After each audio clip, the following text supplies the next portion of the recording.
બધા મજામાં ને? લીલો કંચન બાજરો ને ઉજળો દૂધ કપાસ. ખબર પડી આ પંક્તિમાં કવિ શું કહે છે?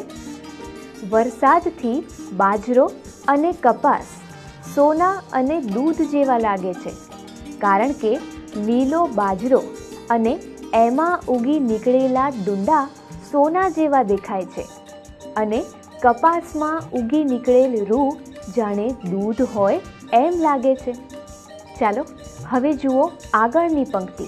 જુવાર લોઠે લૂમે ઝૂમે ને હૈયામાં ઉલ્લાસ રે, ભાઈ મોસમ આવી મહેનતની.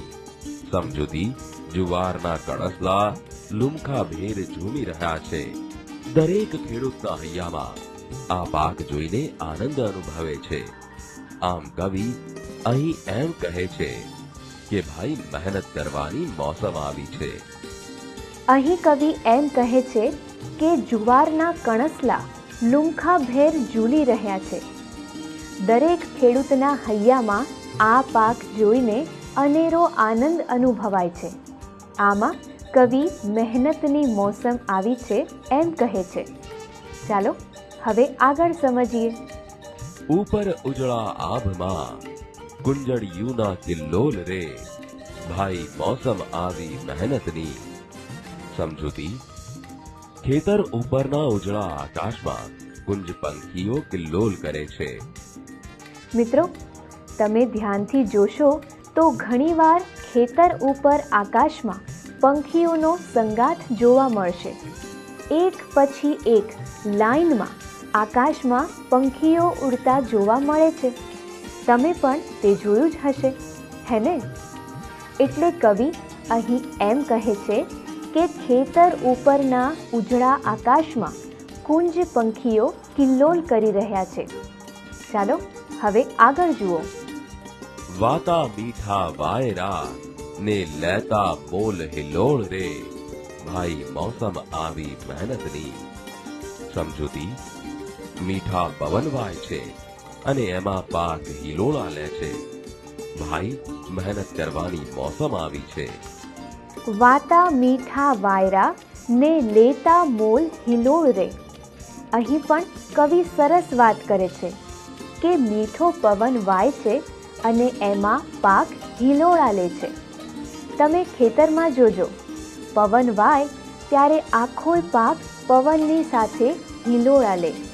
આ મહેનત કરવાની મોસમ આવી છે. ચાલો હવે આગળ જુઓ.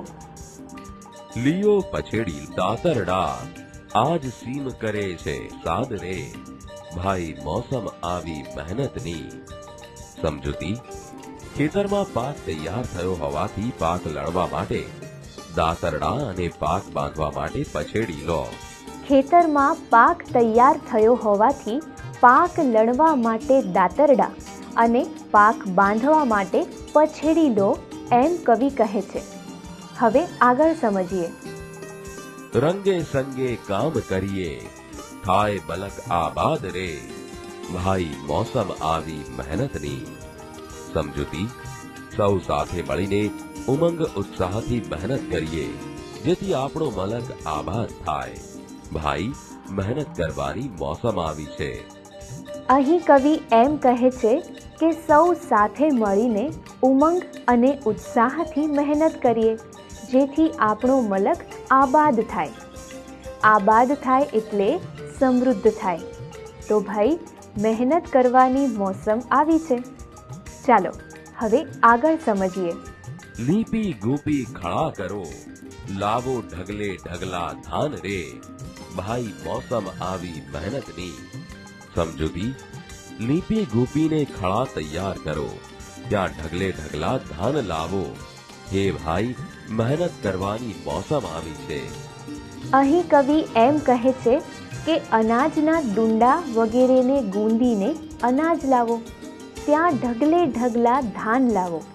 લીપી ગૂપીને એટલે અનાજને ભેગું કરી કણસલા ગૂંદી અને અનાજના ઢગલા કરો, કારણ કે મહેનતની મોસમ આવી છે. શેની મોસમ? હા, મહેનતની મોસમ. રળનારો તે માનવી ને દેનારો ભગવાન રે. ભાઈ મોસમ આવી મહેનતની. સમજૂતી, મહેનત કરીને રળનારો માણસ છે ને દેનારો ભગવાન છે. હે ભાઈ, મહેનત કરવાની મોસમ આવી છે. અહીં છેલ્લે કવિ સુંદર વાત કરે છે. માણસ મહેનત કરે છે અને દેનારો ભગવાન છે. માટે ભગવાને પણ ગીતામાં ઉપદેશ આપેલો છે, તું કર્મ કર. માણસ મહેનત કરે એટલે ભગવાન તેનું ફળ આપે જ. તેથી જ તો કવિ કહે છે કે મહેનત કરવાની મોસમ આવી છે. મિત્રો, આ મહેનતની મોસમ કાવ્યની સમજૂતી તો આપણે મેળવી લીધી. આ કાવ્યમાં ઘણા બધા શબ્દો પણ આપણને જોવા મળ્યા. તો ચાલો કાવ્યમાં આપેલા નવા શબ્દોના અર્થની જાણકારી મેળવીએ. શબ્દ સમજૂતી. સોનાવર્ણી અર્થાત સોના જેવા રંગવાળી.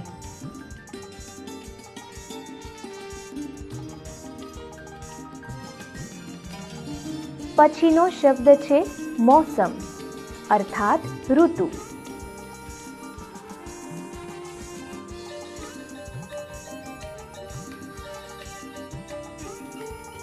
આગળનો શબ્દ છે નદીઓ અર્થાત નદીઓ.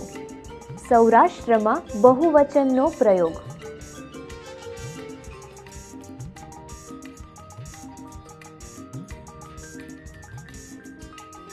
આગળનો શબ્દ છે નીતર્યા અર્થાત ચોખ્ખા.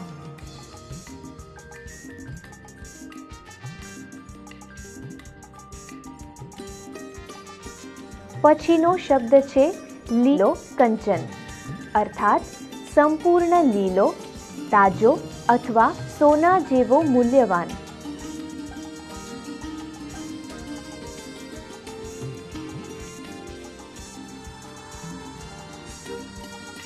આગળનો શબ્દ છે લોથો અર્થાત જુવારનું કણસ.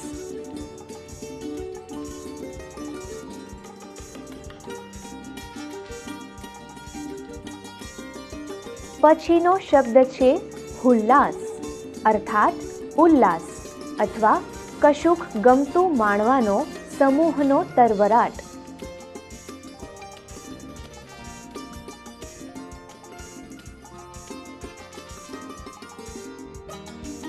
આગળનો શબ્દ છે કુંજળિયું અર્થાત એક પ્રકારના પક્ષીનું નામ કુંજળી.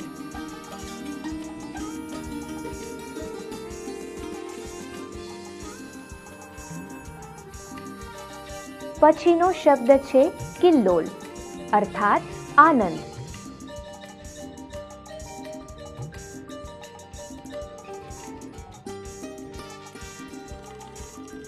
આગળનો શબ્દ છે હિલોળ અર્થાત ઝૂલવું તે.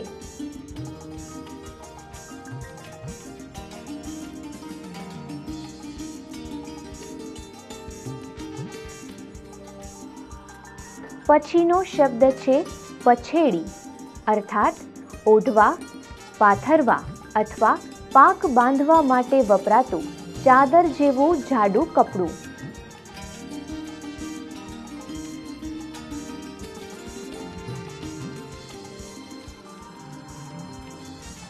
પછીનો શબ્દ છે દાતરડા અર્થાત પાક કાપવા કે લણવા માટેના ઓજાર.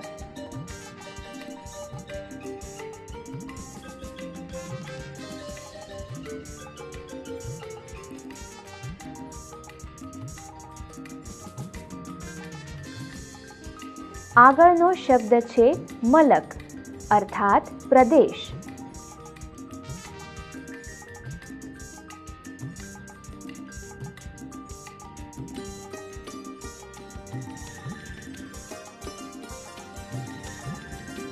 પછીનો શબ્દ છે ખળા અર્થાત કણસલા ગુંદીને કે ઝૂડીને અનાજ કાઢવાની જગા.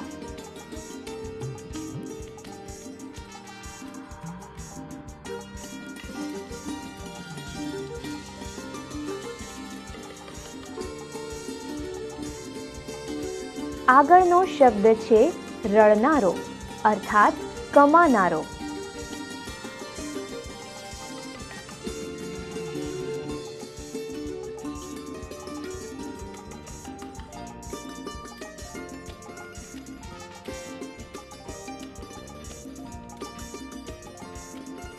તો ચાલો આપણે અભ્યાસના પ્રશ્નો પર એક નજર નાખીએ. અભ્યાસ પ્રશ્ન 1માં તમારે વૈકલ્પિક ઉત્તરો આપવાના છે. પ્રશ્ન 2માં પ્રશ્નોના ઉત્તર એક વાક્યમાં આપવાના છે. હવે સ્વાધ્યાયના પ્રશ્નો જોઈએ. સ્વાધ્યાય પ્રશ્ન 1માં પ્રશ્નોના ઉત્તર લખવાના છે. પ્રશ્ન 2માં તમારે શબ્દ પ્રયોગ કરવાના છે. પ્રશ્ન 3માં શબ્દોનો વાક્ય પ્રયોગ કરવાનો છે. પ્રશ્ન 4માં નીચેની કાવ્ય પંક્તિઓનો ભાવાર્થ લખવાનો છે. પ્રશ્ન 5માં ખેતીનું મહત્વ વિશે 5-7 વાક્યો લખવાના છે. ચાલો હવે આપણે પ્રવૃત્તિના પ્રશ્નો જોઈએ. પ્રવૃત્તિ: વર્ષા ગીત અંક, કૃષિ ગીત અંક, ઋતુ ગીત અંક તૈયાર કરો. આ કાવ્યને કંઠસ્થ કરી કાવ્ય પઠન કરો. મિત્રો, આવતા અંકમાં આપણે ફરી એક નવા એકમ સાથે મળીશું. આ નવા એકમનું નામ છે લેખણ ઝાલી નો રહી. આ એકમમાં માનવ સ્વભાવની વિષમતાનો પરિચય મળે છે. તો આ એકમ તમે ઘરેથી એકવાર જરૂરથી વાંચીને આવજો. તો હવે મળીશું આવતા અંકમાં. ત્યાં સુધી ખૂબ આનંદ કરો. આવજો મિત્રો.